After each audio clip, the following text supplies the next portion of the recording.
I want to talk about the PSI versus bar and Fahrenheit versus Celsius.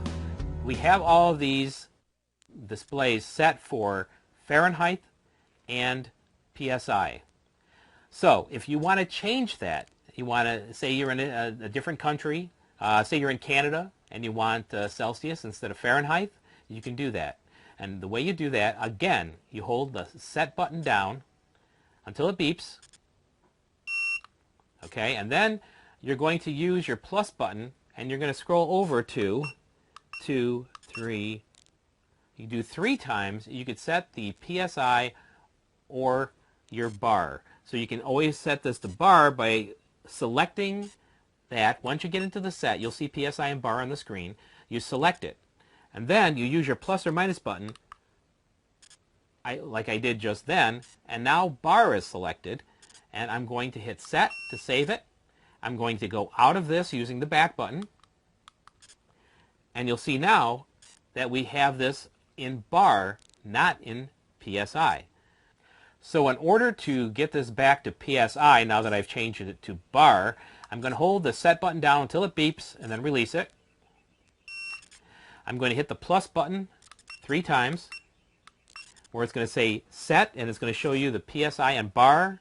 And I'm going to hit set again to get into that mode. And I'm going to just hit the plus button 1 time. Now it should be back to PSI. All right, I'm going to hit set to save it. And now when I go back to the main screen, it will be in PSI. Now I'm going to hit plus 1 more time. That would be 4 if you're coming right into it off the main screen. And you'll see that it shows Fahrenheit and Celsius. For you folks in Canada, if you want to go to Celsius, what you want to do is hit the the set button, and then you'll hit the plus button. It'll show you Celsius on the screen. Hit set again to save it. And now when you back out, everything will be in Celsius. And we're going to do that. So now you see the temperature, instead of 72 degrees, we're looking at about 22 degrees Celsius.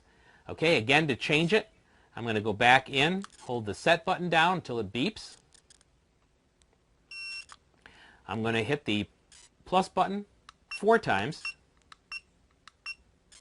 And now I'm going to select it by hitting the set. I'm going to change it to Fahrenheit by hitting the plus button once. You'll see now it says Fahrenheit. Hit set to save it. And when I back out, it's going to be back in Fahrenheit and saying 73 degrees instead of 22 degrees Celsius.